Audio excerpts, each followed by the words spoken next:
يا مساء السعادة، يا مساء السكر الزيادة، يا مساء الهنا، يا مساء السرور، يا مساء كل حاجة حلوة على عيونك يا ست الكل. أهلا وسهلا بيكي على قناة حلاوة أكلنا. لو أول مرة تشوفيني أنا اسمي ندى الحديدي، وأتمنى طبعا تشتركي عندي في القناة وتفعلي الجرس.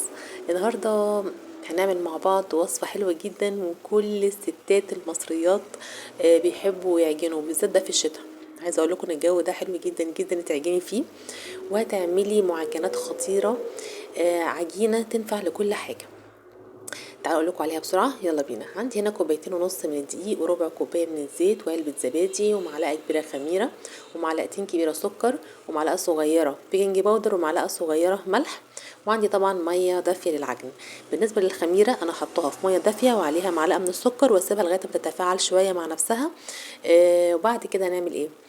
هنجيب الكوبايتين ونص الدقيق، هنحط عليها الملح والسكر والبيكنج باودر، وبعد كده تنزلي عليهم بالزبادي وربع كوباية من الزيت، وهتحطي الخميرة وهتبتدي تعجني. محتاجة مية يا ست الكل، حطي شوية مية صغيرين، يعني تحطي بق كده لغاية ما توصلي للعجينة المثالية اللي انا هوريها لك دلوقتي.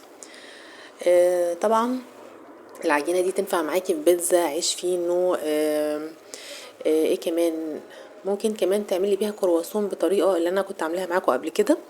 بس انا هعمل دلوقتي يعني قريب جدا من العيش الفينو، بس هعمله على شكل كرواسون، يعني هنغير شويه.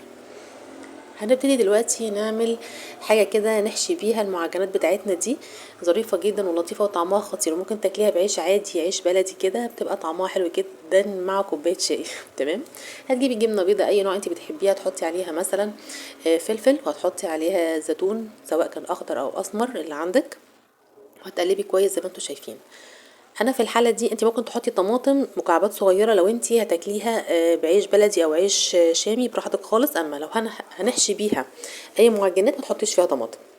هتنزلي عليها بقى بشويه زعتر بالسمسم كده، وشويه حبة البركة، وتقلبيها تقليبة حلوة، وهنحشي بيها المعجنات.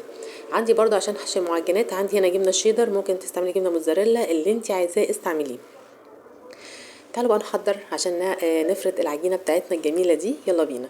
هنحط شويه دقيق صغيرين على الرخامه بعد ما تنضفيها طبعا تبقى زي الفل، وهتحطي شويه برضو دقيق على النشابه او المردنه زي ما بتسموها. وبعد كده تفردي العجينه بتاعتك. العجينه بتاعتنا مش هنفردها رفيعه، هتبقى تقريبا بسمك تقريبا 1 سنتي، لا نص سنتي، مش 1 سنتي، نص سنتي، عشان لسه هنلفها. بيسعفني بقى في موضوع التقطيع ده اللي هي المخرطة، او لو عندك طبعا قطعة البيتزا استعمليها. هتقطعي العجينة بتاعتك زي ما انت شايفة كده مثلثات. الصينية بتاعتي دهناها بشوية زيت صغيرين. هاخد بقى مثلث كده زي ما انتم شايفين اهو، بتتحرك معاكي بكل بساطة. تفرديها من تحت شوية، يعني تمطيها من تحت شوية كده، وهتحطي حتة من الجبنة اللي احنا عاملينها الخطيرة يا جماعة، طعمها خطير. هتلفي بقى كده زي الكرواسون زي ما انت شايفة، وهتتنيها من الجنبين. مفيش اسهل من كده. طبعا هعمل واحده معاكم تانية بالجبنه تشيدر زي ما انتوا هتشوفوها دلوقتي. طبعا لما تبتدي ان انت نسيت اقول لكم الحته دي، ان انت تخمريها لازم تكون مغطياها، وتسيبيها لغايه ما تتخمر براحتها. بعد كده هنرص الحلوه دي في الصينيه زي ما انتوا شايفين، وتسيبي ما بين كل واحده والتانية مسافه حلوه كده علشان هي لسه هتعلى معاكي في الفرن.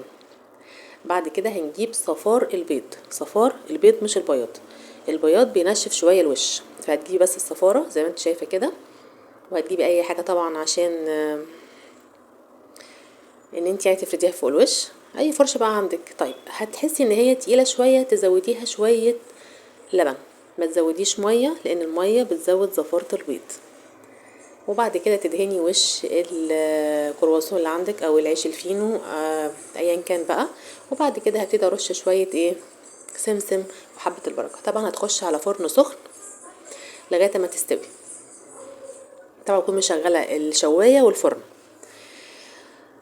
هاخدها بقى احطها في الفرن وارجع لكم في السريع. السخن زي الفرن طبعا سخن زي ما احنا قلنا. ورجعنا لكم. تفطري بيها بقى مع شويه شاي، شويه قهوه منزوعه الوش زي ما انا بعملها كده. انا بحب القهوه من غير وش خالص، بحبها مغليه. يا رب يكون فيديو النهارده عجبكم ونرضاكم، اكون خفيفه على قلوبكم. اتمنى طبعا الاشتراك وتفعيل الجرس. في حفظ الله ورعايته. مع السلامه.